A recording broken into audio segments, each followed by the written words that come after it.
Monsieur le maire, si je peux me permettre, s'il vous plaît. Monsieur le maire. Voilà, vas-y. On avait... Concrètement, là.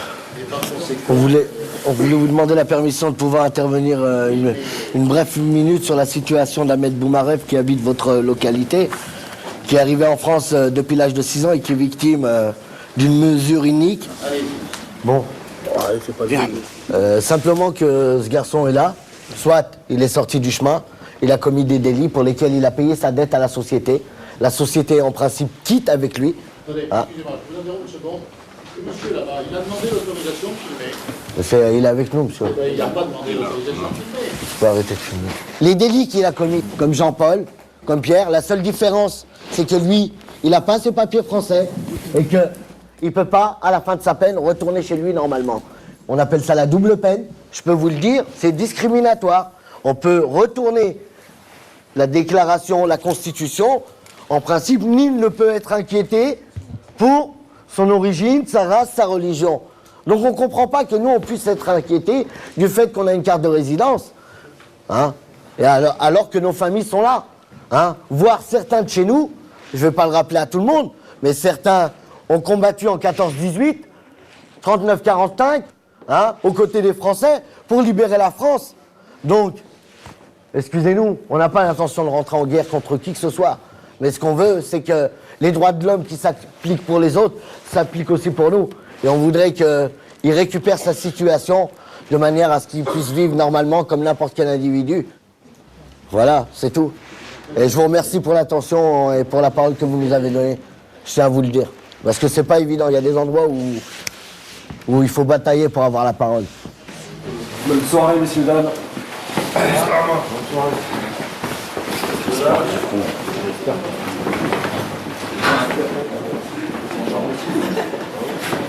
Le MIB en fait est un réseau d'associations qui s'est vraiment constitué donc à partir de 96, 95 en tant que tel. En tant que MIB. En tant que MIB, 96. 96. Mais sinon, au départ, en 93, décembre 93, c'était pour un mouvement issu de l'immigration. C'était pour la création d'un mouvement. Bon, entre-temps, il y a eu des réunions, il y a eu des discussions. Et bon, c'est un réseau d'associations, mais aussi d'individus. Bon. Quand tu vois qui a constitué le MIB, ce sont des doubles peines au début. Les doubles peines, le comité national contre la double peine, ça a été porté par qui? Par des doubles peines. Tu vois des doubles peines qui avaient un problème, qui étaient tricards de toutes les associations, que ces gens-là, tu vois, aient eu la conviction, tu vois, non seulement qu'ils n'étaient pas hors la loi et qu'avant tout c'était des hommes et qui pouvaient se battre pour la reconnaissance de leurs droits en tant qu'êtres humains, et à ce titre pouvoir rester en France, avoir une vie de famille, poursuivre leur vie de famille, bon bah tu vois, cette philosophie-là, bon moi je l'ai rencontrée nulle part ailleurs, quoi.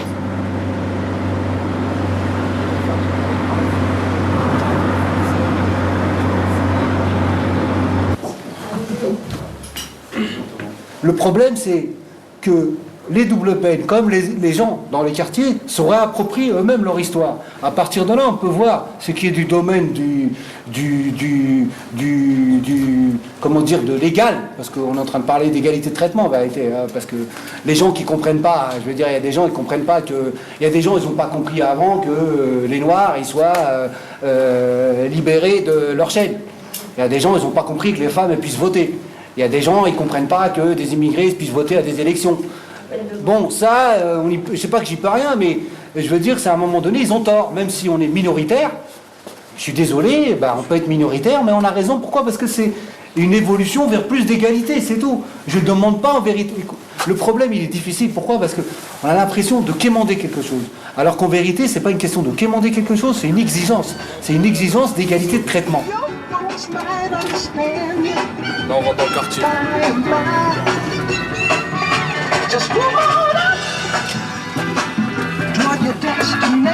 Regarde, là t'as des autocollants, tu peux le filmer celui-là. Hein. Le beau autocollant, la non à la double peine. D'habitude il y en a plus, là, ils ont tous enlevé. Ah ouais, tous les poteaux il y en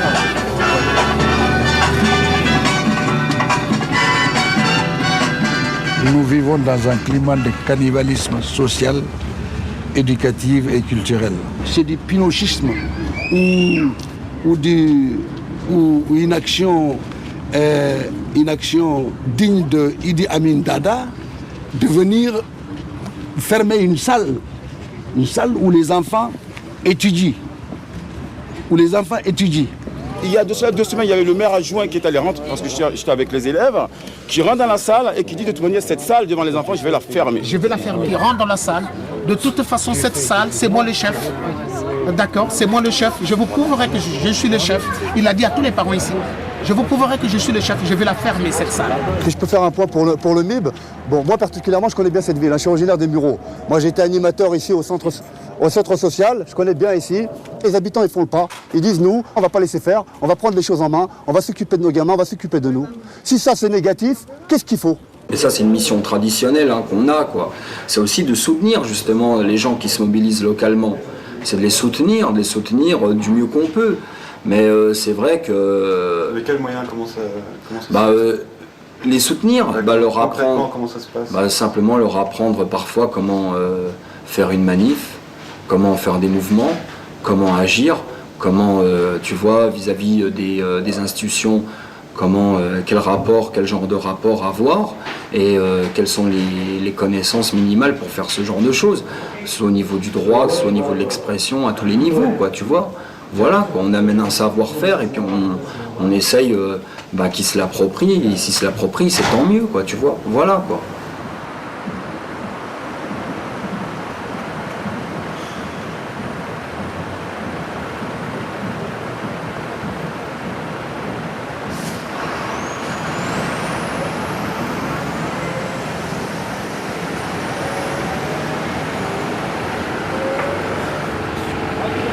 Bonjour madame, c'est gratuit, c'est sur ce qui se passe en ce moment à l'intérieur, madame, du procès. Les policiers assassins, ce qui se passe à l'intérieur en ce moment, ça vous intéresse pas mesdames? Attention à vos enfants. Ça mérite la mort, une voiture volée. Ça mérite pas la mort. La voiture, elle est en train de s'éloigner. Le keuf, il lui a tiré par derrière. Il courait derrière la voiture et il tirait. Que c'est lieu quand même ce procès, c'est une victoire pour vous? Ben non, c'est une chose normale. On va pas nous faire croire parce qu'on est en train de juger un policier aujourd'hui, 10 ans après, que c'est une victoire de voir quelqu'un passer pour un crime qu'il a commis. Le MIB avait fait un travail de sensibilisation sur justement les méfaits de la ségrégation en France et notamment sur l'impunité policière, sur la construction de l'impunité policière et ceux qui y participaient et qu'est-ce que l'impunité policière avait comme logique, quoi, tu vois, notamment l'oubli, notamment le négationnisme sur la justice, quoi, tu vois, pas de justice. On va faire le procès de la justice, on n'attend pas grand-chose de leur part. En tous les cas, nous, on va leur faire notre procès aussi à notre façon, ici, demain entre 15h et 18h. Quand on a fait le procès à l'extérieur du palais de justice contre une justice coloniale, bon, ce qui s'est passé, comme d'habitude, c'est qu'il n'y avait personne, il n'y avait que le MIB. Il y avait une entrée pour les blancs de Versailles, tout ça, etc., les gens qui soutenaient Hublot et les flics, tout ça. Et nous, on avait l'autre entrée de l'autre côté, où il y avait genre... et ils jouaient à coup de talkie-walkie pour faire rentrer plus de gens là, le maximum de gens de l'entrée blanc que l'entrée des Arabes et des Noirs. Mais là, il y a de la place en plus. Là. Putain, il va l'appeler, c'est pas lui qui s'en occupe, c'est pas lui. Il faut qu'il l'appelle et tout. C'est à l'intérieur que ça bloque, c'est pas ici. Les ordres, c'est de là-bas. Une fois qu'ils lui disent ici, tu peux faire rentrer, il fait rentrer. On va négocier pour que 40 personnes, au moins la moitié de la salle, on puisse rentrer. On va prendre un groupe qui va aller de l'autre côté, ils vont rester de l'autre côté, et il y a un groupe qui reste ici, il y a des gens qui vont venir. Et on va foutre la musique à fond. Non, il n'y a rien. Ils laissent entrer personne. Loi de Vert, loi Jox, loi Pascal Debré. Une seule logique. La chasse à l'immigré. Et n'oublie pas tous les décrets et circulaires. Nous ne pardonnerons jamais la barbarie. C'est un truc démocratique, quoi. C'est un droit démocratique, quoi, de venir assister dans un tribunal et tout ça à la justice, comment elle est faite, comment elle est rendue en notre nom à tous, quoi. C'est un truc de malade ce qui se passe là. Moi j'ai vu votre collègue, monsieur Youngman. Nous on a tout fait pour que ça se passe bien le truc, c'est un truc de malade. Non, on recule, on parle parce que là ça va pas. De toute façon, il y a 30 minutes, si le problème il n'est pas arrangé, on fout le bordel de l'autre côté, on fout le bordel ici, sans violence ni rien. Non mais c'est clair, si dans une demi-heure on n'a pas de réponse, c'est simple. 20 personnes ils vont de l'autre côté, le reste il reste là, et la tête de ma mère on fout le bordel. On veut 40 places. On manifeste pacifiquement. 3, 4, 5, 6. 8, 9.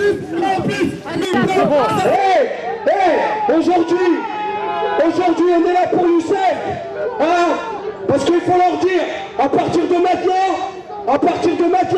c'est fini, vous nous cracherez plus dessus, vous ne verrez plus dans le quartier nous tuer comme ça, c'est fini, à partir de maintenant, à chaque assassinat de nos petits jeunes, on fera une mobilisation. Il est acquitté. Acquitté. C'est quoi qui était sérieux? Il n'a rien fait. C'est pas possible. Ce qui s'est passé au cours du jugement à Versailles, c'était plutôt pour ne pas subir. C'est ce qui est malheureux chez nous. On aurait bien aimé être agréablement surpris de voir que la justice passe réellement et que ce soit un policier ou pas un policier, à partir du moment où il n'était pas en situation de légitime défense et qu'il tirait sur un véhicule qui était à une cinquantaine de mètres de distance de lui et qui partait, et qu'il n'était pas en danger, il ne pouvait être que condamné.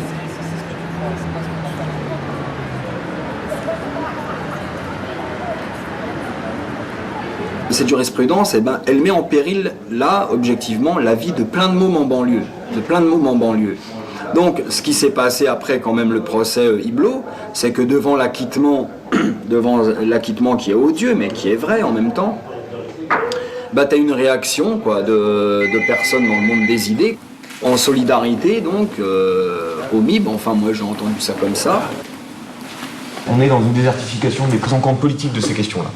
Prises en compte politiques, à mon avis, sont les seules manières de sortir de ces questions, y compris sur les bavures. C'est-à-dire un retour du politique, et pour ça, je crois que le MIB fait un très bon travail, même s'il est un peu seul, c'est la reprise en compte politique dans ces quartiers. C'est remettre de la politique, refaire de la politique dans ces quartiers.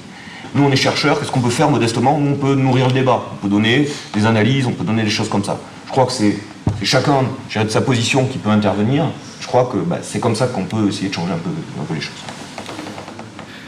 Comment comment combler le fossé qui existe de fait entre les banlieues et les gens qui réfléchissent sur les banlieues? Ça, c'est un problème qui n'est pas seulement symbolique, c'est un problème, c'est une démarche qui peut se résoudre justement par la pratique. Oui, il y a des gens. Mais ce réseau entend y contribuer. Il y a des gens à l'intérieur des banlieues qui réfléchissent sur les banlieues, si c'est pas un truc extérieur.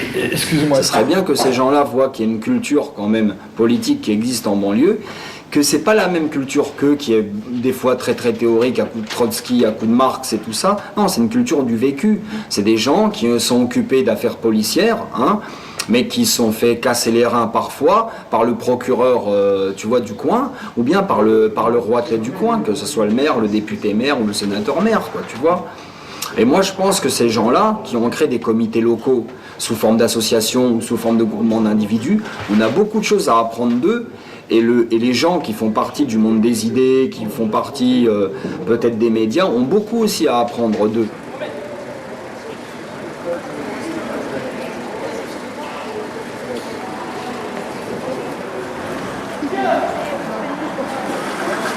Le procureur, il a requis un non-lieu, si on a bien compris. Pas surprise, mais... L'avocat de la police. Un non-lieu. C'est l'avocat de la police. Oh, ouais, le procureur, maintenant, qui défend la police, elle est bien, ça le pas mal. Les journalistes, ils veulent des phrases super courtes parce que sinon ils sont obligés de les couper. Parfois, on ne peut pas couper mais une phrase parce que ça termine en l'air. C'est pour ça que tout à l'heure, je vous ai répété toujours les mêmes choses. C'est pour que vous limitez le montage. Non, mais c'est vrai, c'est même pas, c'est pas des attaques personnelles. Ne prenez pas pour des attaques personnelles. Hein. Mais vous n'êtes pas la première journaliste qui vient et qui me dit ça. Il faut savoir aussi qu'on sait que vous avez des chefs. Même si vous êtes de bonne volonté, je veux bien croire que vous avez des chefs. Et ces chefs-là, peut-être pas qu'ils pensent la même chose que vous. Ils préféreront te parler de la dépolitisation des mômes plutôt que de leur ignorance à eux sur les mômes et sur leur façon de faire et d'agir. Et c'est ça, tu vois, et ça qu'il faut réinverser pour ma part. Moi, je pense que le savoir, la culture politique des mômes, qui passe pas par les mêmes références qu'eux, doit pouvoir être aujourd'hui quelque chose de, comment dire, d'appréciable, quoi, qu'on peut apprécier, qu'on peut évaluer. On s'autorise à dire, bon, ces populations-là, à la rigueur, vous pouvez faire ce que vous voulez avec elles, parce que, d'abord, elles n'ont pas de représentation. Bon, nous, on fait ce qu'on peut, au sein du MIB et tout ça, d'autres associations essayent de faire de petites choses et tout ça, mais essayent de faire comme elles peuvent. Mais relativement, ces quartiers ne sont pas organisés politiquement, il n'y a pas de contre-pouvoir vraiment puissant dans ces quartiers pour dire, attendez, Et il faut relativiser les choses, il faut que les choses soient faites à leur juste mesure, parce que jusqu'à preuve du contraire, quand il y a un coupable dans un quartier, moi je connais pas de situation où ils n'ont pas arrêté. Je connais pas. Donc le GIGN ou machin, ou ce que tu veux, tout ça, machin, ils ont toujours machin. Donc le problème, il ne se situe pas là. On voudrait nous faire croire qu'il se situe. Genre, ils voudraient nous faire croire qu'il se situe, genre, c'est des zones de l'endroit, ça voudrait dire que là-bas, des délinquants peuvent aller et venir et la police ne pourrait pas les attraper. Ça, c'est des plaisanteries, ça, c'est des trucs pour des gens qui... comment dire, faire appel au bas, c'est-à-dire à l'instinct le plus bas de l'humanité, quoi, des individus. Dire quoi, ils ne vont pas faire la loi chez nous quand même, faut pas déconner, non. On est en France, ils pavanent tout avec leur BMW, on dirait qu'il n'y a que des BMW dans nos quartiers. Enfin bon, ça veut dire que pour une population qui juge délinquante, ils vont globaliser cette affaire et dire c'est tout le monde qui est coupable de ça. Ça veut dire c'est un peu le truc de l'expédition punitive. Hein. C'est un peu ça. Hein. C'est un peu le système de l'expédition punitive. C'est un peu la punition collective. C'est un peu ce qui s'est passé, je te dis, dans les colonies, d'une certaine façon, ce qui s'est passé avec au point de vue international, avec l'Irak. Il dit l'Irak, c'est un pays terroriste. Pas un pays terroriste. L'État irakien est un État terroriste. Donc, on va bombarder, on va faire un embargo. Ceux qui payent, c'est les enfants, les pauvres, ceux qui n'ont rien.